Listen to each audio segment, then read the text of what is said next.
Yes, bro, this is fun.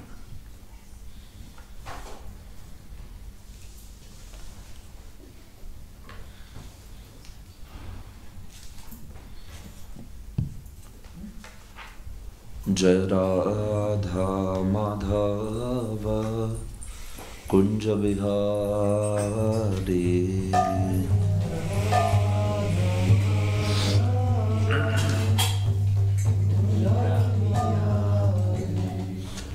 Jai Radha Madhava Kunja Vihari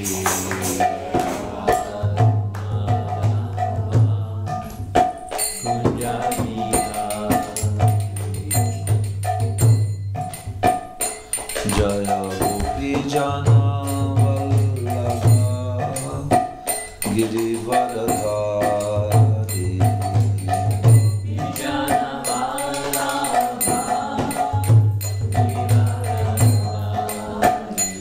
Jaya Gopi Jana Vallabha Girivaradhari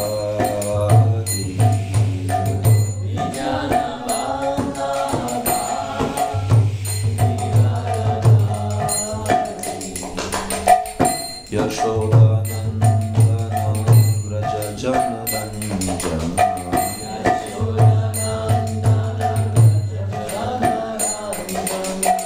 Yashodanandana Vraja Janaranjana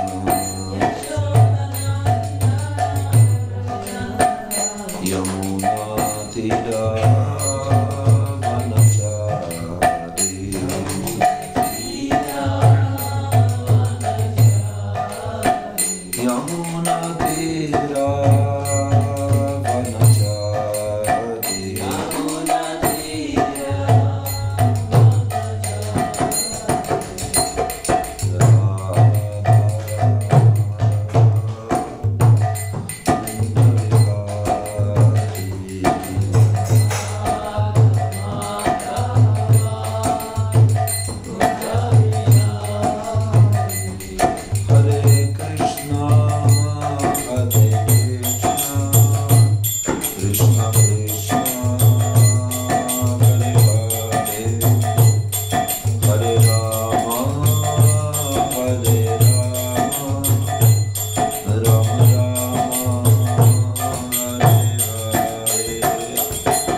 संकीर्तनम की ग्रंथराज श्रीमद् भागवतम की श्रील प्रभुपाद की निताय गौर प्रेमानंदे।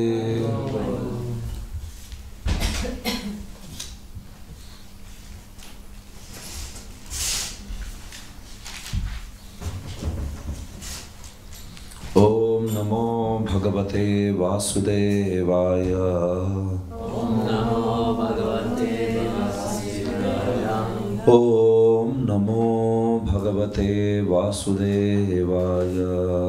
नमो भगवते वासुदेवाय। ओम नमो भगवते वासुदेवाय।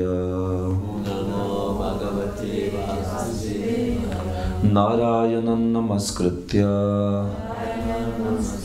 नरं चैव नरोत्तमं देवीं सरस्वतीं व्यासं Tato jaya mudirayet Nashtaprayeshva bhadreshu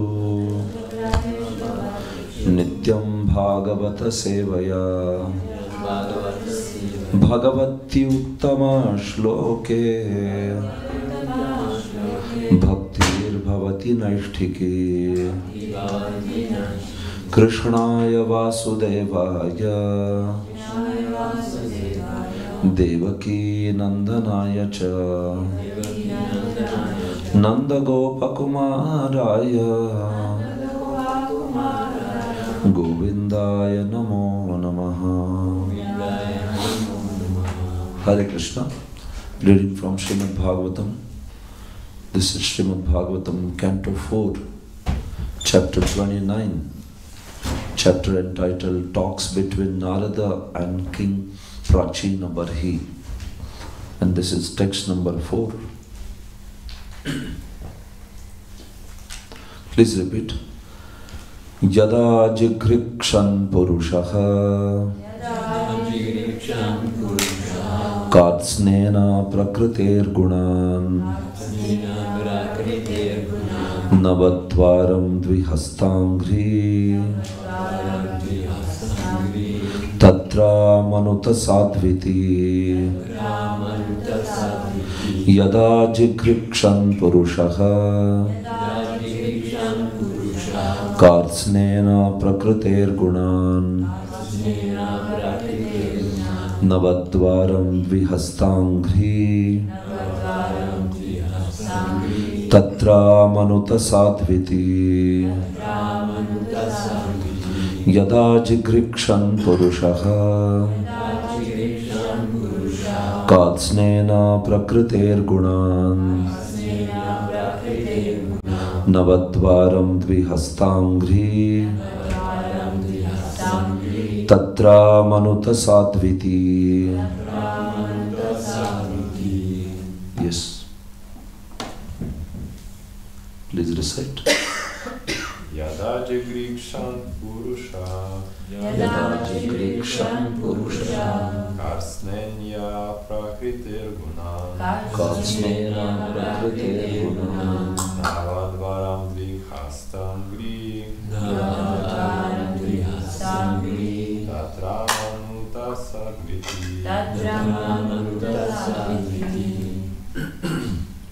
Yada jigrikshan purusha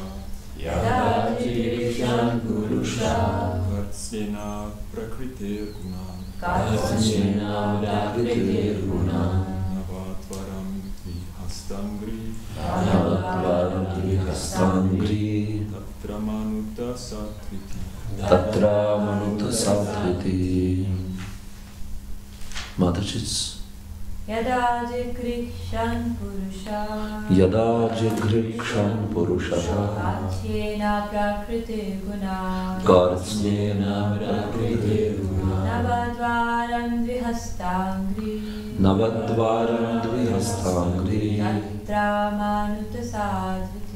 Tatra manuta sadviti.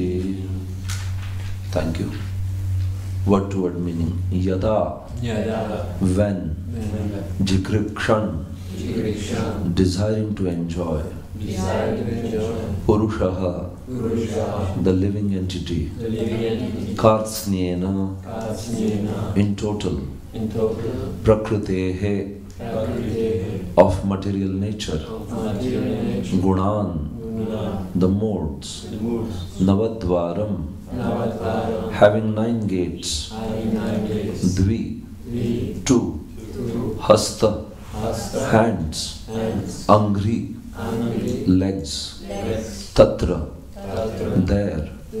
Amanuta, he thought. Sadhu, very good. Iti, thus. Translation and purport by His Divine Grace Abhay Charnaravinda Bhaktivedanta Swami Srila Prabhupada ki. Translation. When the living entity wants to enjoy the modes of material nature in their totality, he prefers, out of many bodily forms, to accept that body which has 9 gates, 2 hands and 2 legs. Thus he prefers to become a human being or a demigod. Purport. This is a very nice explanation of how the spiritual being, the part and parcel of Krishna, God, accepts a material body by virtue of his own desires. Accepting 2 hands, 2 legs and so on, the living entity fully enjoys the modes of material nature. Lord Krishna says in Bhagavad Gita 7:27, Ichcha dvesha samuthena dvandva mohena bharata sarvabhutani sammoham sarge yanti parantapa. O scion of Bharata, Arjuna, O conqueror of the foe, all living entities are born into delusion, overcome by the dualities of desire and hate. Originally, the living being is a spiritual being, but when he actually desires to enjoy this material world, he comes down. From this verse, we can understand that the living entity first accepts a body that is human in form, but gradually, due to his degraded activities, he falls into lower forms of life, into the animal, plant and aquatic forms. By the gradual process of evolution, the living entity again attains the body of a human being and is given another chance to get out of the process of transmigration. If he again misses this chance in the human form to understand his position, he is again placed in the cycle of birth and death in various types of bodies. The desire of the living entity to come into the material world is not very difficult to understand. Although one may be born in a family of Aryans, where there are restrictions against meat eating, intoxication, gambling and illicit sex, still one may want to enjoy these forbidden things. There is always someone who wants to go to a prostitute for illicit sex or to a hotel to eat meat and drink wine. There is always someone who wants to gamble at nightclubs or enjoy so-called sports. All these living entities, all these propensities are already within the hearts of the living entities.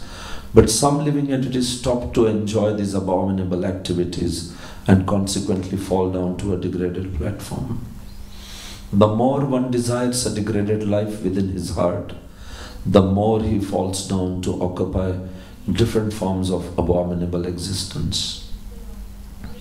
This is the process of transmigration and evolution.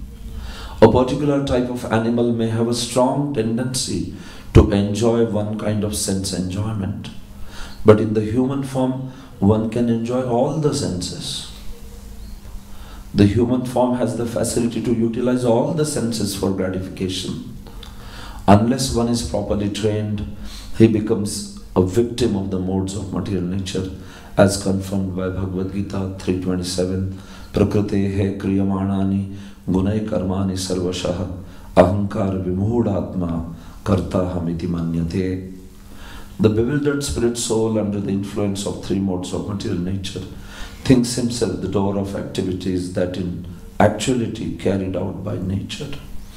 As soon as one desires to enjoy his senses, he puts himself under the control of material energy and automatically or mechanically is placed into the cycle of birth and death in various life forms. Srila Prabhupada ki Jai. Om Ajnanatimirandhasya Ajnananjana Shalakaya Chakshurunmilitam Yena Tasmai Shri Gurave Namaha Shri Chaitanya Manobhishtam Sthapitam Yena Bhutale Swayam Rupa Kadamahyam Dadati Svapadantikam Vandeham Shri Guroho Shri Yuta Padakamalam Shri Gurun Vaishnavamsha Shri Rupam Sagrajatam Sahagana Raghunathan Vitam Tam Sajivam Sadvaitam Savadhutam Parijana Sahitam Krishna Chaitanya Devam Shri Radha Krishna Padan Sahagana Lalita Shri Vishakhan Vitamsha Namo Vishnu Padaya Krishna Preshtaya Bhutale Shri Mate Bhakti Vedanta Swami Niti Namine Namaste Saraswate Deve Gauravani Pracharine Nirvishesha Shunyavadi Paschatya Deshatarine Namo Mahavadanyaya Krishna Prema Pradayate Krishnaya Krishna Chaitanya Namne Gauratvishe Namaha. He Krishna Karuna Sindho Dinabandho Jagatpate Gopesha Gopika Kanta Radha Kanta Namostute Taptaka Anchana Gaurangi Radhe Vrindavaneshwari Vrishabhano Sute Devi Pranamami Hari Priye Vancha Kalpataru Bhascha Kripa Sindhubhya Evacha Patitanam Pavanebhyo Vaishnavebhyo Namo Namaha. Jaya Shri Krishna Chaitanya Prabhu Nityananda Shri Advaita Gadadhara Shri Vasadi Gaura Bhakta Vrinda. Hare Krishna Krishna Krishna Hare Hare Hare Rama Rama Rama Hare Hare. Sarva Shastrabdi Piyusha Sarva Vedaika Satphala Sarva Siddhanta Ratnadhya Sarva Lokaika Drakprada Sarva Bhagavata Prana Srimad Bhagavata Prabhu Kalidvanto Dita Aditya Shri Krishna Parivartita Srimad Bhagavat Mahapuranam Ki Jai.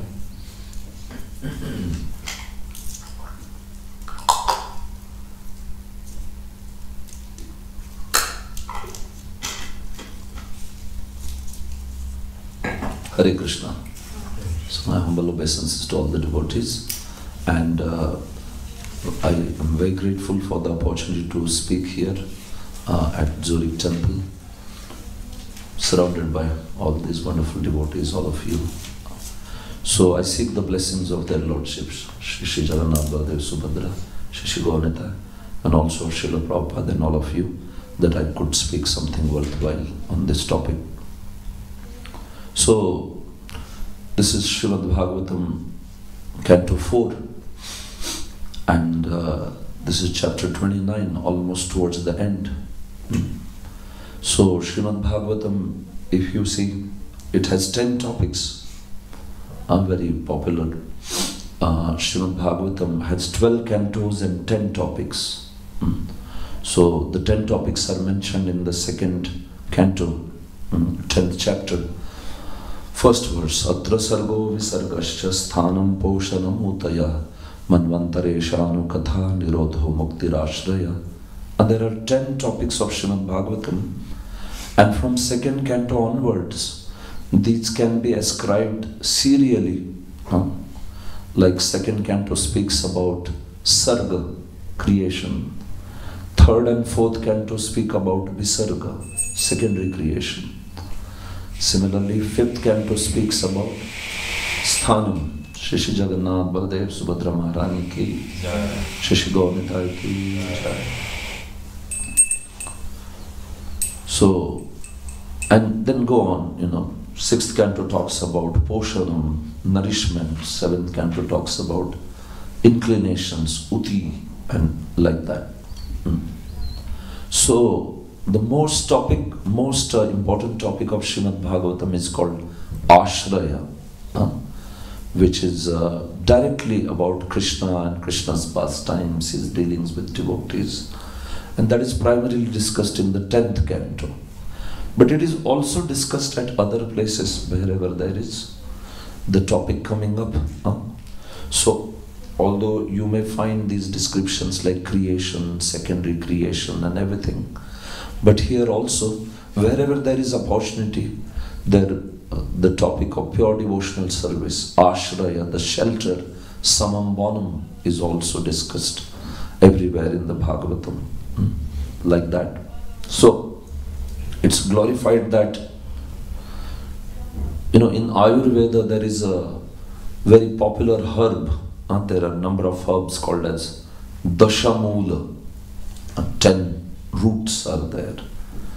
So by the perfect combination of the 10 roots, Dashamula, 10 herbs, you can cure the disease, any disease, which is caused by, miscalculation or by imbalance of 3 faults in the body, Kapha, Vata, Pitta. These are known as 3 faults in the body. Kapha, mucus, Vata is air, and Pitta is bile. So the 10 roots, 10 herbs can help you cure the imbalance caused by the three particular doshas, faults. That's called disease.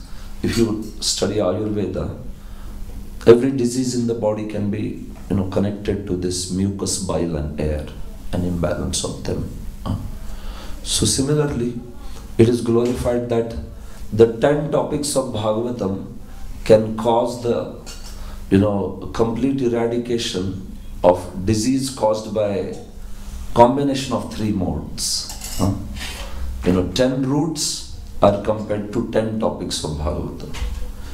The 3 faults, kapha, vata, pitta, mucus, bile, air, they are compared to the 3 modes, goodness, passion, ignorance.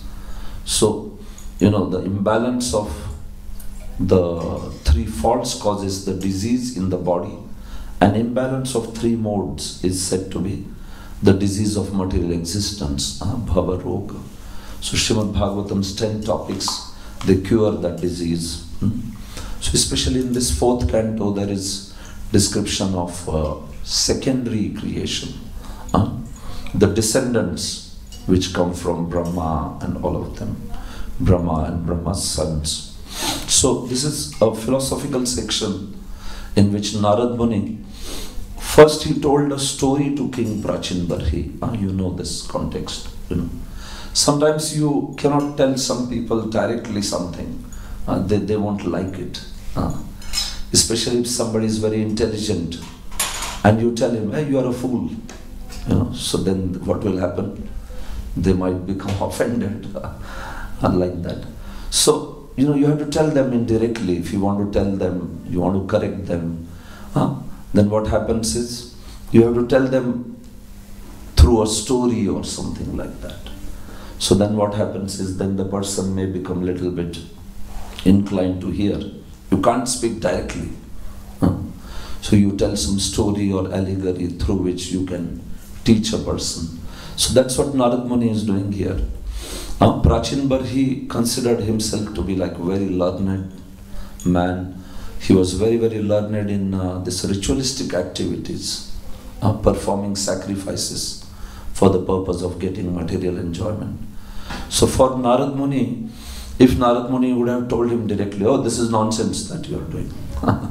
So that would have been very difficult for Prachin Barhi to accept.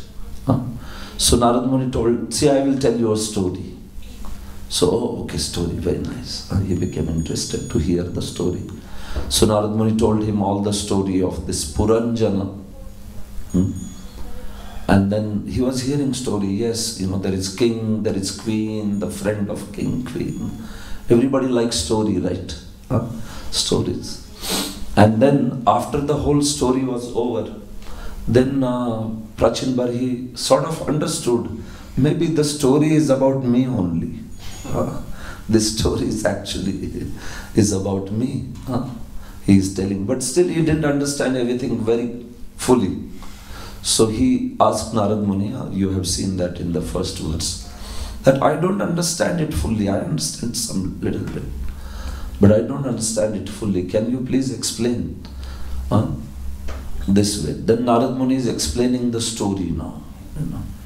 All this Puranjana, what does it mean, and his queen, and the city of 9 gates and everything. He's explaining all these things.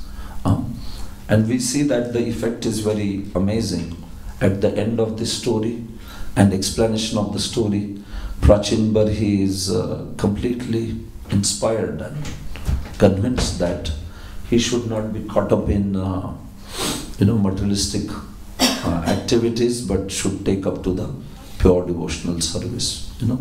So the purpose of Narad Muni was to speak and bring Prachin Barhi to the conclusion of pure devotional service. He was engaged in all these sacrifices. He was killing so many animals. The sacrifices that are there in this process of rituals, they involve animal killing, so which is not good. That's why Krishna also says in 10th chapter of Bhagavad Gita that amongst all the sacrifices Which one is considered the best sacrifice? Yes? Anyone wants to tell? What's the best sacrifice? Japa, yeah. Yajnanam japa yajñosmi, Krishna says. Amongst all the yajnas, sacrifices, I am the japa yajna, chanting of the holy names. That's the best sacrifice. Why is it considered the best? Yes, Mataji. Why is it the best? Or anyone else? Why would you consider japa yajna as the best? This you can do in Kali Yuga. Yeah, because that's the process of Kali Yuga. And somebody else was good. You don't need something special because you have just speak japa. Very nice, yeah. You don't need elaborate arrangements for japa, right? You just need, you just need your tongue. Also, the Brahman and Kali Yuga not too much qualified. They are not qualified. Yes, qualified. Yeah, Yes. good. Yes. Why would you consider it sacrifice? Why? Japa, why would you consider it a sacrifice? Okay, that's the question. Yeah. I'll take it in the end. Questions, I'll take it in the end. Certainly, thank you. Japa gives prema. Japa gives prema. Very good point. Yes. Actually, it's all the points that you have shared. They are wonderful like that. The reason why, so yes, Krishna mentions there that among all the sacrifices, the chanting of holy name is the best. So the reason there is mentioned is because it's the highest benefit, which you mentioned, is love of God.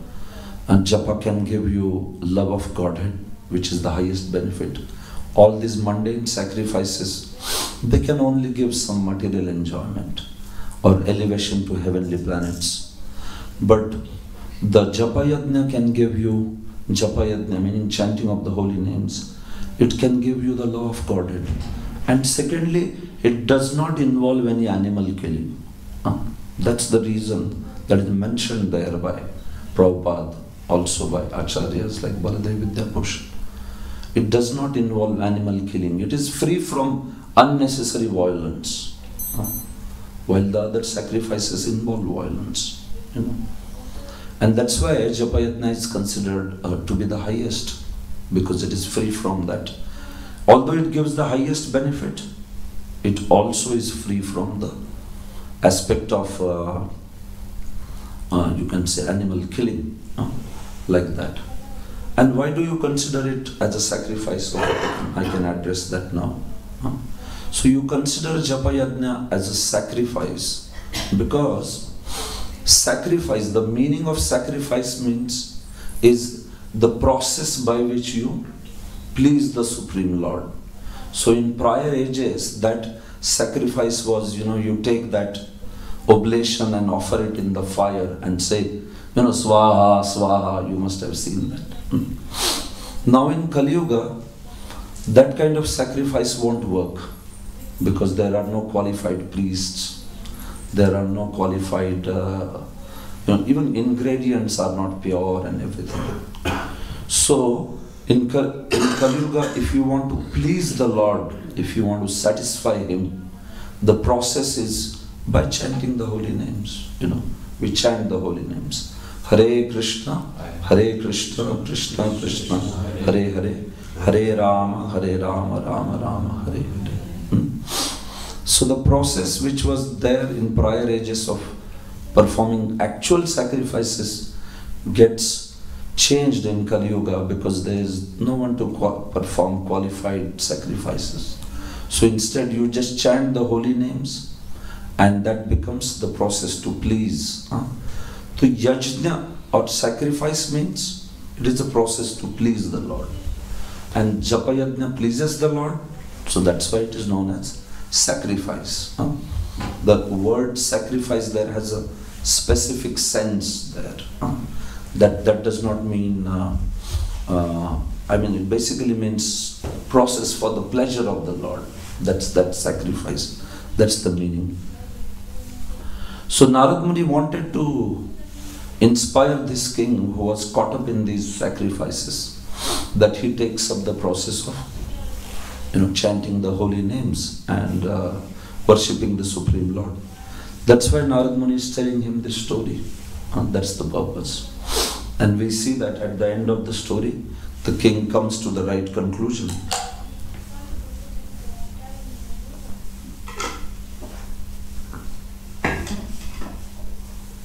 Yes.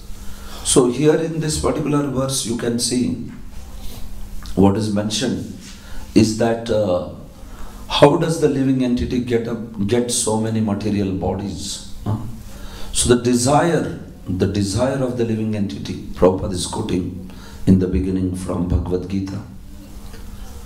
So actually we are all spiritual beings, but because of the desire to enjoy the material sense objects, that's why we end up getting the material body. Otherwise everybody is a spirit soul, and we should not be having material body. Our real constitution is we should have spiritual body, But because of the desire to enjoy the material world, so that's why we end up getting the material body this way. And Prabhupada is saying that in those bodies, the material body which is of a human is considered to be the best, isn't it? If you compare to the animals, the humans have great abilities. They have developed intelligence. Although an animal may be very strong, if you have to fight an animal completely based on strength, like a bear or like an elephant, so human doesn't have any power to fight. But by his intelligence he can still catch a bear. A bear trap is there. Or they can catch even an elephant by intelligence. So the body of a human being is filled with this added ability to be able to utilize his intelligence. So that intelligence which is utilized for the spiritual life, that's the real utility. If it is only used to increase the eating, sleeping, mating, defending, then there is no point.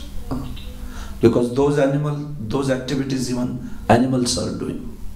Eating, sleeping, mating and defending. So humans are supposed to go beyond that and understand philosophy, understand the Krishna consciousness, practice that bhakti, everything. So this way. So humans have this developed faculties for everything. Especially the intelligence is very much developed, and that should be used to sort of discuss and understand higher subject matter, right? In animals you will not find them trying to understand what is the goal of life, or trying to discuss things like what is the purpose of life. Have you come across some animal gathering in which they are discussing this philosophy, how to understand the goal of life, like that? No, their primary concerns are just four. How can I eat? How can I sleep? How can I mate? And how can I defend myself from all the dangers? That's all. Their intelligence will not go beyond that. It's only caught up in these four things. That they may do little intelligently, sophisticated manner, but basically it is caught up in these four things. It can't go beyond that. But for the humans, they have this additional faculty of intelligence by which they can discuss higher subjects, like how we see here in Bhagavatam, we are doing it. And Prabhupada makes a very significant point. He says, a particular type of animal may have a strong tendency to enjoy one kind of sense enjoyment. But in the human form, one can enjoy all the kinds of sense enjoyment. See, an animal may have sort of attraction for one kind of enjoyment. Shankaracharya, in his Vivek Chudamani, he gives example of 5 animals and says that how each one of them is caught up by a certain attraction. So he talks about Kuranga, Matanga, Patanga, Meena and Bhringa. What does that mean? Kuranga means a deer. You know how a deer is caught? Sound. If they want to catch, yes? Sound. Yeah, a deer is caught by sound. That's the weakness of the deer. So what does the hunter do? Hunter wants to catch a deer. So hunter will play some very beautiful music near the vicinity of a deer. So that music, deer, oh, very nice, like that. So by that music, the deer is following, is completely intoxicated by the music. And in that intoxicated moment, he puts the net and captures the deer, the hunter. So deer, sound is the cause of its destruction. A deer is especially weak on that front because you can attract a deer by very beautiful sound. They are captured this way. So that is Kuranga. Then there is next one is Matang, an elephant. How do they catch an elephant? It's such a powerful animal, right? If you go directly in front of elephant, he will do your sauce, chutney. But how do you catch an elephant? Sex. Yes. Anyone? Sex. Yeah, yes. So sound, the next one is touch. By touch. Elephant has a very weak, he has a great weakness in the form of touch. So how do they catch elephant? Prabhupada would explain this. That they would have one she elephant go and touch this male elephant. So female elephant goes and touches or rubs her body and comes back. So now that particular male elephant gets agitated by desire for sensual gratification. So then that male elephant starts running towards the female. And in between the pathway, what they have done is, they have dug a well which is covered by some dry leaves and grass. So he can't see, the elephant can't see. So he's running for enjoying with the female elephant. And then as soon as he steps on that grass and the dry leaves, boom, inside, caught in the well. Now they will put the ropes and all that and take the elephant out, pull him out. And he's caught now. So that's how an elephant is caught, by the touch, aspect of touch. It becomes the cause of his destruction. Third one is Patang, moth. What causes destruction of a moth? You have seen moths? These are the flies. Light. Light, yeah, very nice. Light or fire. The moths are very much attracted to the light or fire.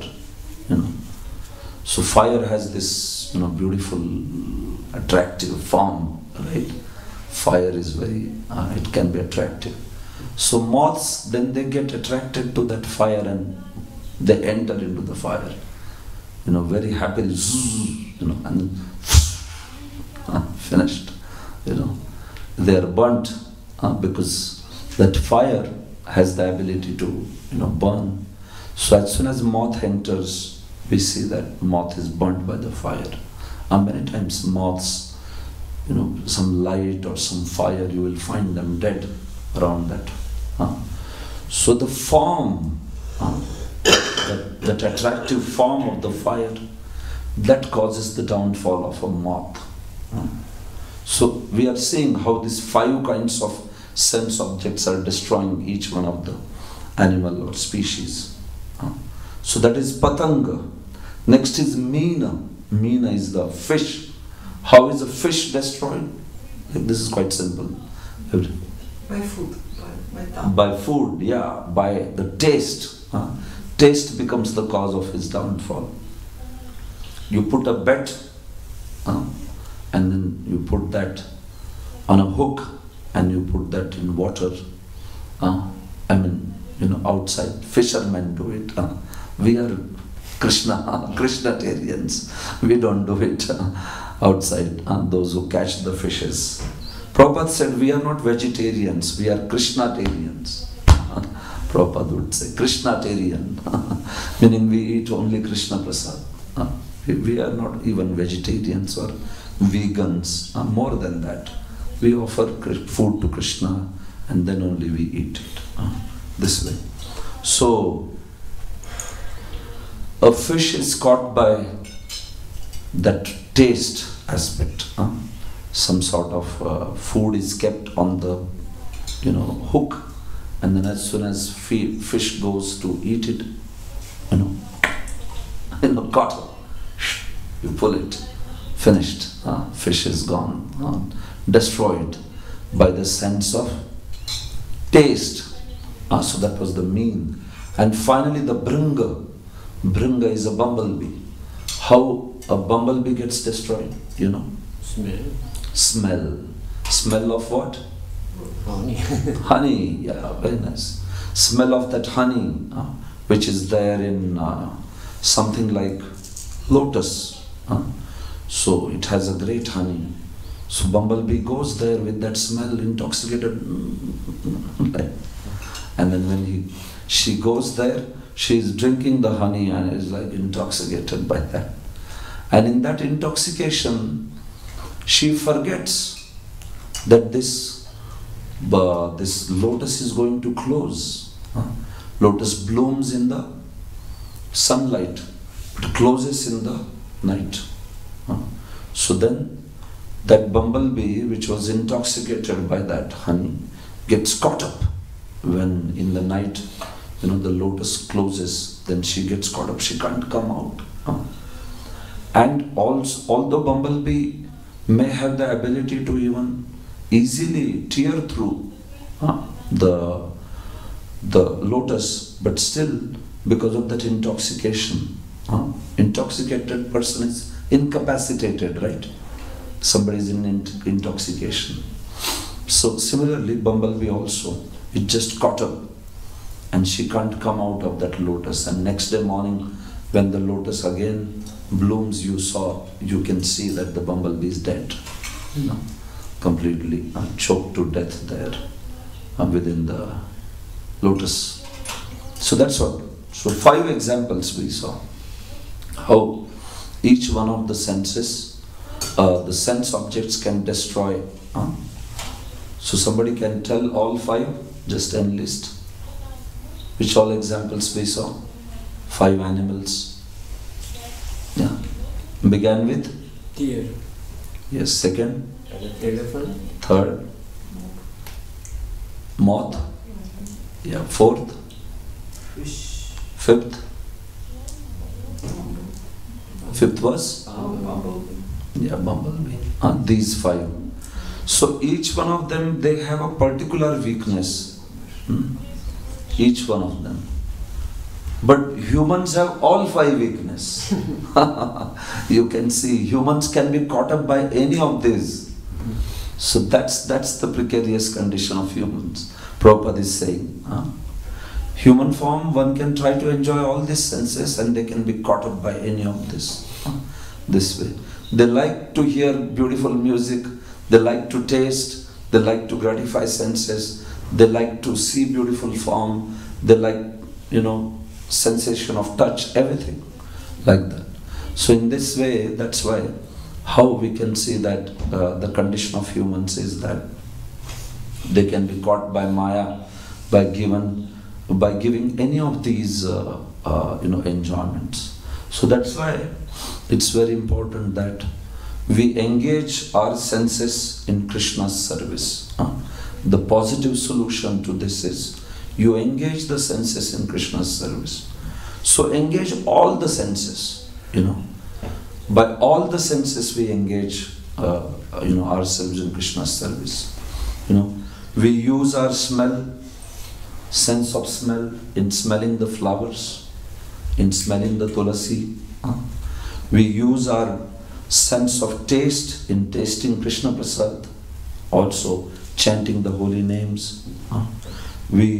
By our eyes, we want to see the beautiful forms of their lordships.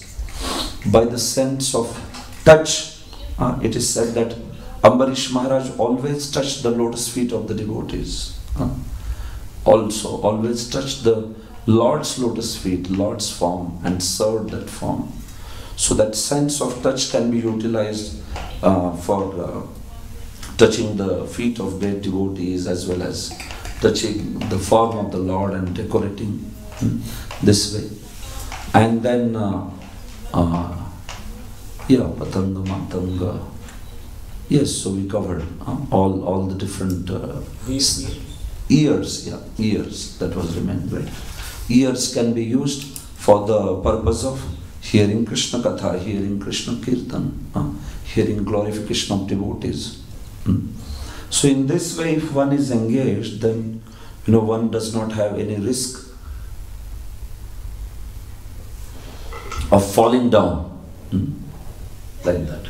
So in our process, you can see every sense can be engaged in Krishna's service. Ambarish Maharaj was known for that. He engaged all his senses in Krishna's service, everything, like that. So there is a lot of variety in this way.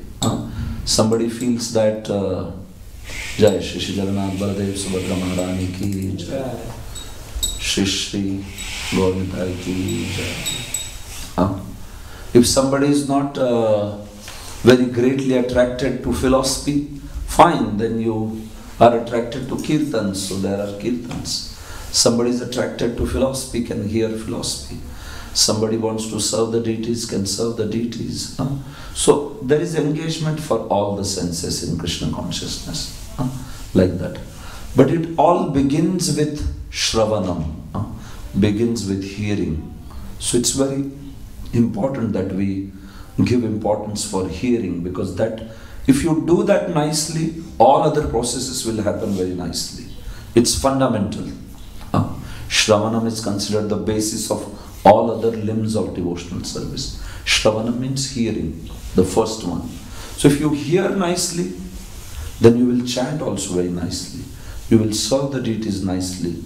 You will remember them nicely. Everything will go very, very nice. But if your Shravanam is weak, then even if you are doing something very nicely as of now, you will start feeling, oh, why am I doing this? I can go and rest. Why am I doing this? So what has happened? The Shravanam is lacking. So the sufficient input has to go in our ears. When it goes, then you see, you relish every other limb of bhakti also.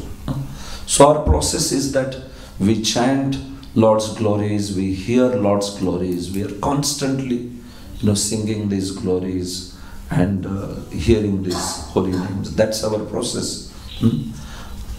Our process is to glorify the Lord. Our process is not of silence. And they say in outside world, silence is golden. They say. One time one hippie came to Prabhupada and he said, Prabhupada, my guru taught that silence is golden. Prabhupada said, how does he preach that? You understand? How does he preach that? Prabhupada said, if silence is golden. Another time, one person came, one boy came and he said to Prabhupada, Prabhupada, my guru taught that one should be silent. Silence is ultimate truth. Prabhupada said, yes, it is very nice. You should keep silent and I will speak. You follow your philosophy, I will follow my philosophy. Our philosophy is we glorify the Lord, we don't keep silent. But your philosophy is keeping silent, so you keep silent. Prabhupada was very amazing. He would answer in a very peculiar way. Another time, one man came, a boy came and student. He said to Prabhupada, Prabhupada would preach very vigorously, so sometimes these hippies, some of them would get a little bit sort of irritated. So he said that, my guru taught silence is the ultimate truth. Prabhupada said, yes, a fool is undiscovered till he opens his mouth. So it's fine that you keep quiet. Prabhupada said, whenever you speak, then your foolishness will be discovered this way. So that's how, this is the process. Shravanam, like that. And we see here, that's what is being explained. The desire to enjoy is the cause of rotating in this material world. So if we can transform that desire to enjoy all this sound, smell, taste, form, everything, if we can transform it for the pleasure of the Lord, then we can become pure and we can go back home, back to Godhead. And that's the purpose of this text. So I think I can pause here and see if any question is there or comment. Otherwise we can stop. Yes, Prabhu. You mentioned that in sacrifices are meant to please the Lord. Yeah. But why he was pleased in other yugas when they killed animals? When they killed animals? Yes. Yeah. Because this sacrifice was also meant to please Vishnu, no? Exactly. Yes. So that killing of the animals within those sacrifices was actually just for a specific purpose. They wouldn't eat meat or like that, but it was for testing the mantra power. So the animal, first and foremost, any animal sacrificed in a particular sacrifice would get a destination of going to heaven. So for that an animal, it was actually awarding a destination, a higher destination. It was awarding a destination which was going to heaven. And second, it was for the purpose of testing the mantras. If your mantras and everything, the process went well, so Chaitanya Mahaprabhu explains that either that an animal which was sacrificed would come back to life as soon as it is sacrificed and the sacrifice is over, it would come back to life, or you could perceive that he has gone to heaven. So it was not a destruction of that animal's natural progression. Either that animal would go to heaven or that animal would come back to life. And this audience could see it. And then they could see it. They could perceive it. That was the power of the prayer. You could see an animal who is coming back to life. An old animal which is slaughtered is revived back with new life. Or if the animal is going to the heavens, they could perceive that aspect, that how that animal is transcended to the heaven. So those were the powers of those ages. And Chaitanya Mahaprabhu explained this in Chaitanya Chaitamrita. Those were the powers of those times and places. But in Kali Yuga, where is the power? They can't do anything, right? In fact, the killing became so rampant that Buddha had to come and stop the killing. Because he just saw that without following any of those rules, regulations, without having any power to uplift an animal like that, they were just killing. It was said that the rivers of blood were flowing from the houses of Brahmanas. They were killing animals in such proportion. So then Buddha came and he said, stop, this, you can't do this. So that was the purpose of his coming. So he stopped the animal killing. He said, follow me, don't follow the Vedas. And that's how he stopped the animal killing. So yes, in Kali Yuga especially, it becomes completely irrelevant because there are no qualified priests and there is no qualified ingredients, nothing. So that's why chanting the holy names is considered the best sacrifice. It is always the best sacrifice. But in prior ages, at least people were qualified also for other processes. Even in that age, chanting holy name is only best. But they were also qualified for other processes. So they would, if somebody wants, they could take up these processes. But in Kali Yuga, you become disqualified for all other processes. And only one process that has potency is the chanting holy names. So that's the point. Is it sensible? Makes sense, bro? Yes. Yeah. Okay. Anyone else wants to ask something? Yes, Prabhu.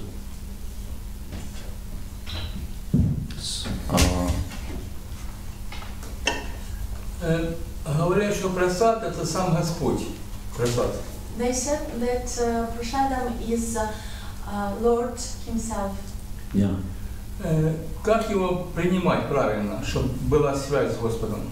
How to accept prasadam properly that we could feel this connection to the Lord? Yeah, okay, good question. Yes. See, prasadam is Lord's mercy certainly, and in fact Krishna coming in the form of, that prasadam, And the way to serve that prasadam is by accepting, by taking it, eating it. So how to accept it in proper way? That's why one thing is that, yes, we sing the prayer of prasadam, and if you can meditate on that prayer of prasadam, we sing Mahaprasade Govinde prayer, but oftentimes we might do it like very hurriedly, Mahaprasade Govinde, like that, right? Sometimes we are in so much hurry that we may take a shortcut of the prayer also. Mahaprasad ki chai, and take it. But the prasadam prayer has a very beautiful meaning.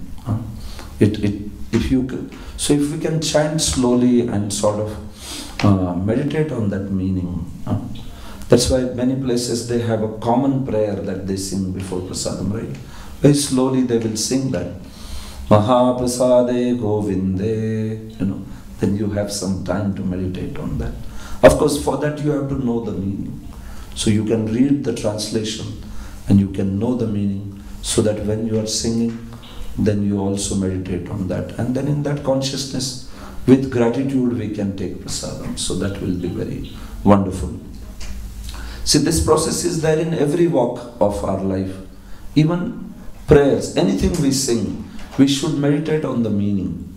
You sing in the morning Gurvashtakam, Samsara Davanala Leda Loka. So if we can meditate on the meaning, then you see it becomes very absorbing. And then your experience at the end of that prayer is very wonderful. That yes, this is Guru and this is how he is providing mercy. So in any walk of life, the prayers should not become mechanical. Mechanical, right? Everything becomes mechanical after some time. Like a robot.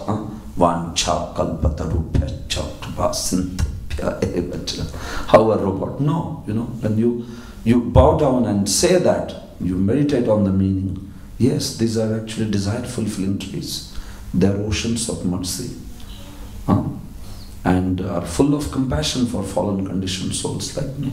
So when you meditate on the meaning of what you are saying, then it will help you to actually appreciate everything and take it in proper consciousness. All right, Prabhu? Makes sense?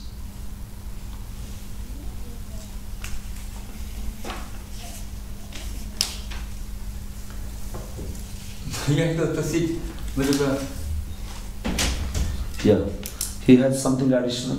сам, допустим, процесс технический. Я набрал просада, пошел, сел, мантру прочитал и общаюсь только с просадом. Или могу разговаривать? I wanted to ask a more technical question. For example, I took prasadam, I went to sit, and after, should I talk to devotees or should I accept prasadam in the silence? What is better? Okay. Yeah, fine. Should I take prasadam silently or should I talk to devotees? See, both are fine. If you see in Lord Chaitanya's life, the devotees took prasadam, and while taking prasadam, they were also talking to each other. They were also glorifying each other. They took prasadam together, and it was like a jubilant festival of prasadam. We don't hear Lord Chaitanya, when his devotees were coming together and talk, having prasadam, they didn't talk to each other.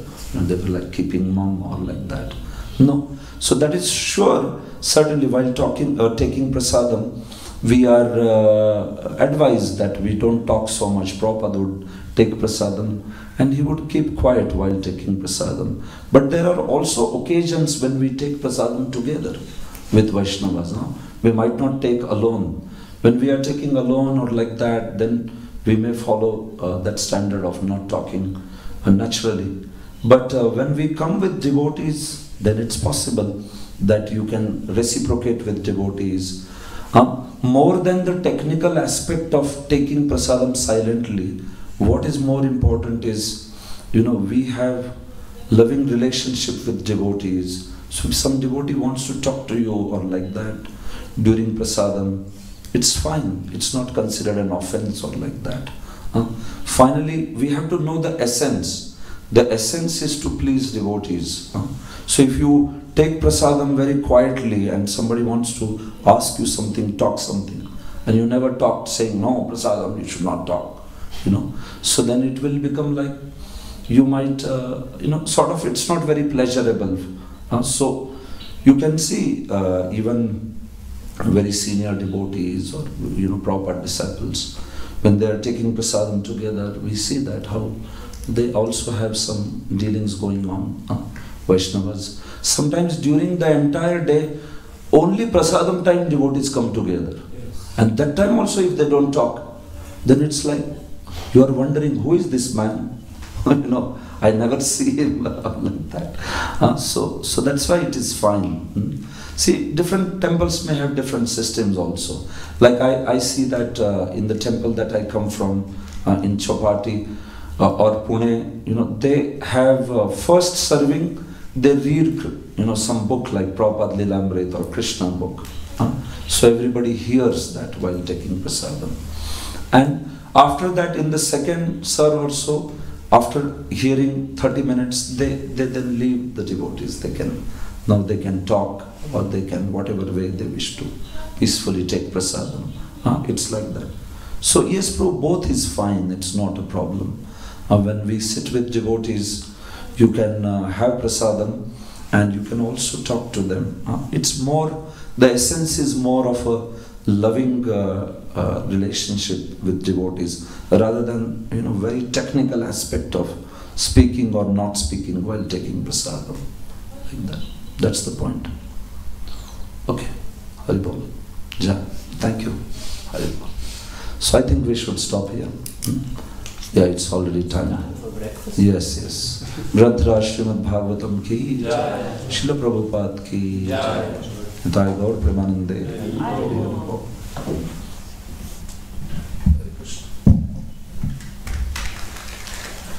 Grace Kanai Krishna Prabhu ki jai, Srila Prabhupada ki jai.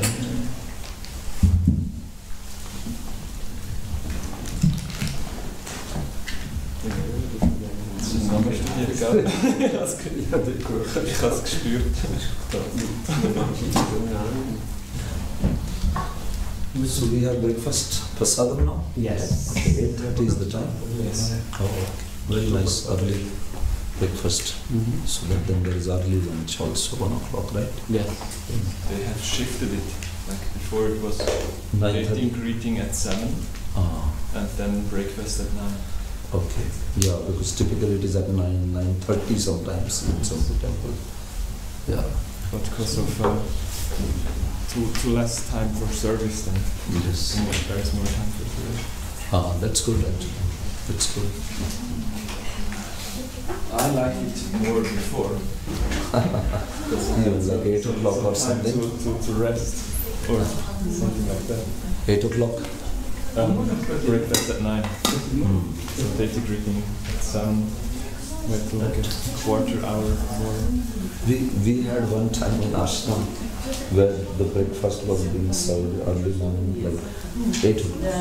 8 o'clock. And then we would begin the Bhagavatam at 8:30 after prasadam.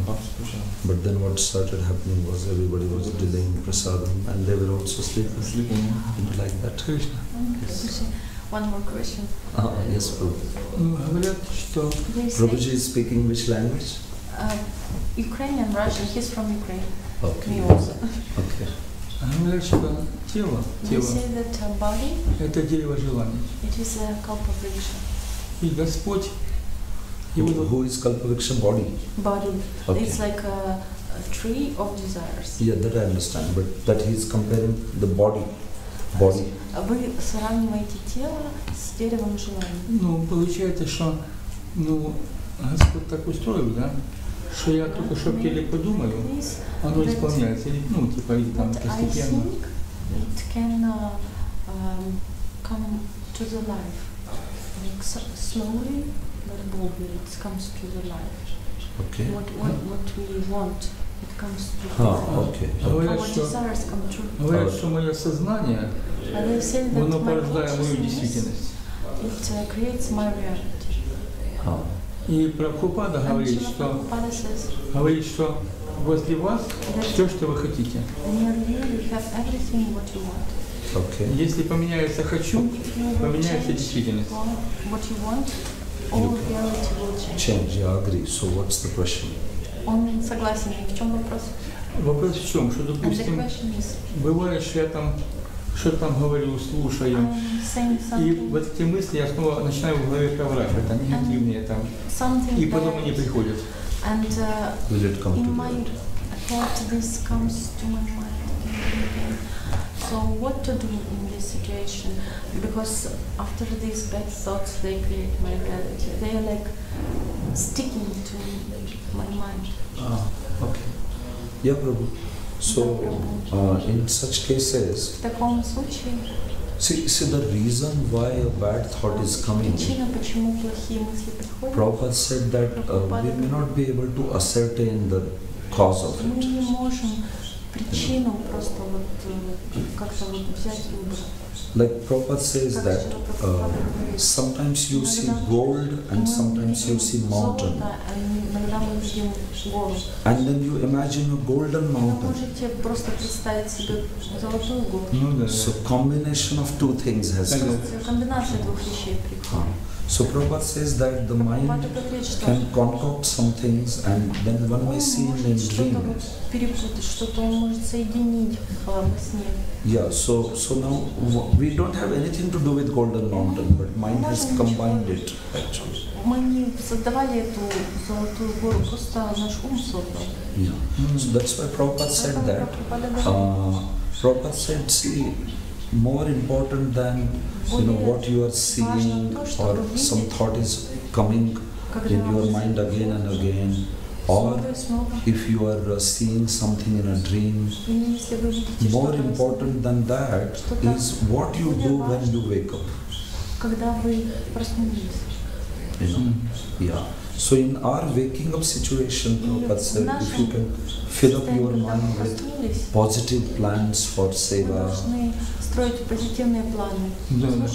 yeah, or the holy names, Bhagavatam, Chaitanya Chaitamrita, Lord's glories, yeah, positive. Then that all negative will go away. Прославление Господа, тогда все негативное уйдет. Exactly. Yes.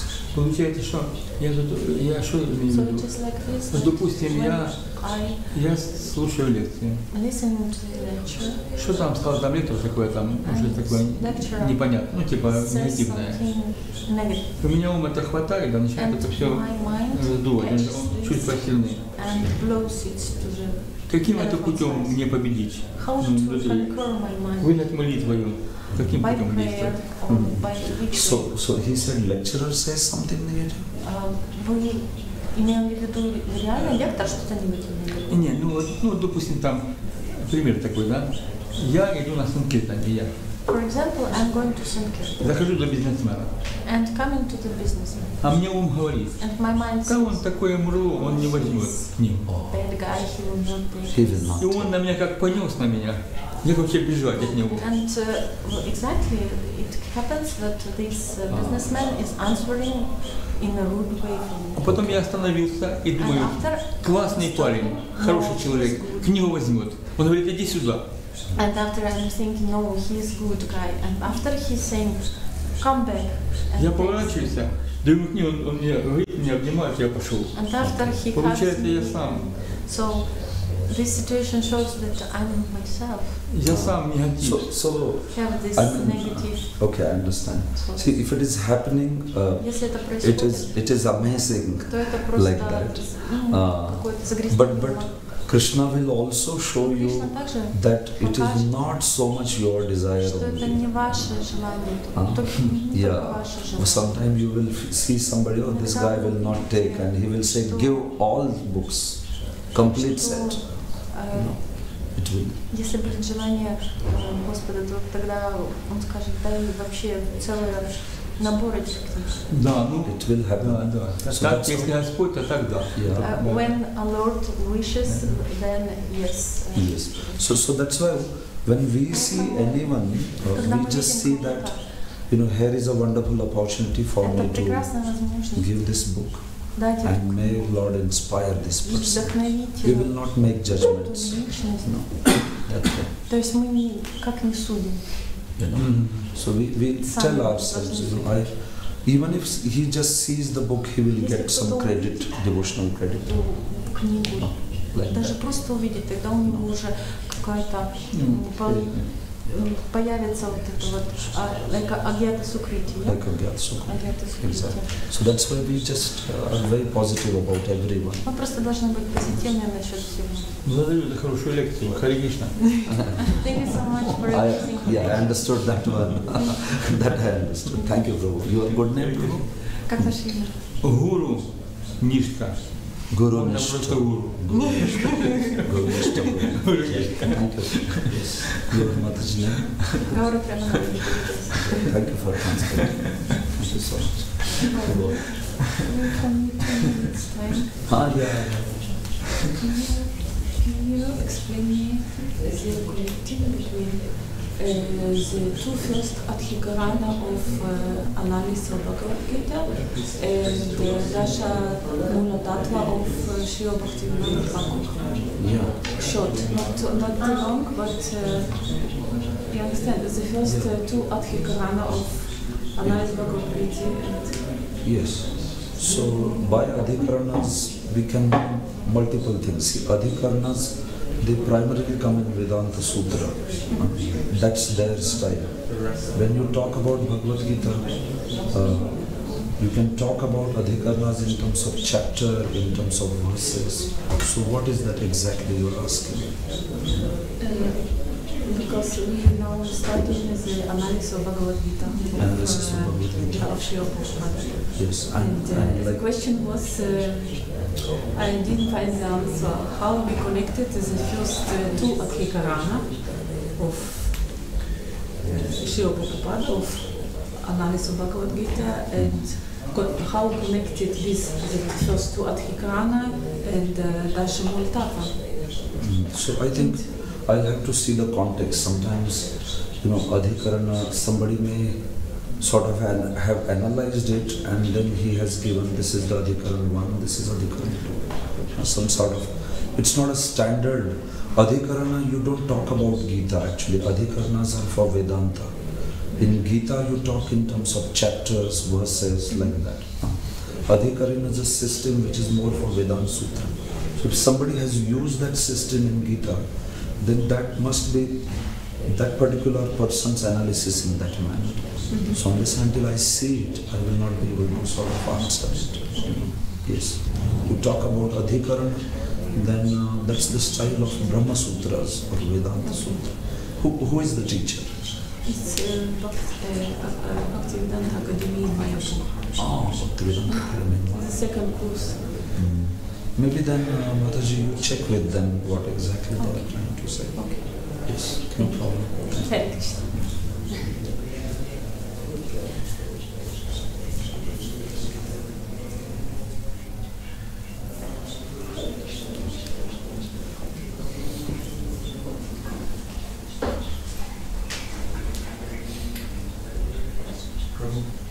Where does it play?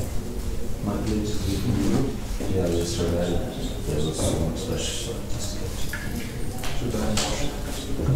I washed it and kept on there. So then I come now for the server. Where I should come, that same server? Yes. I'll come.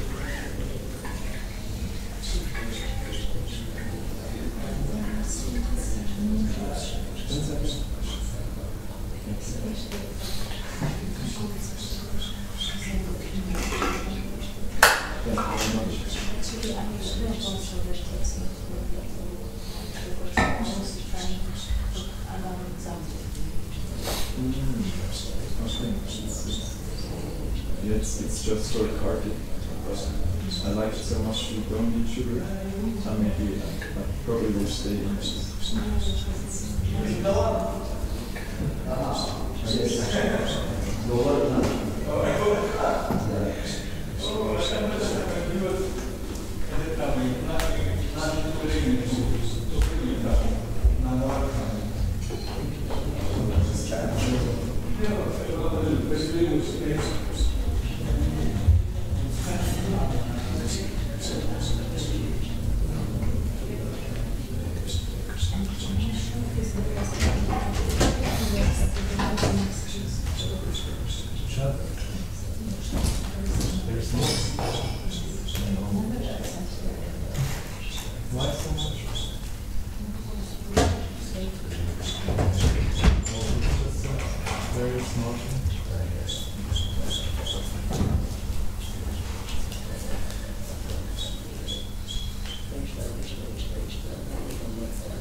Krishna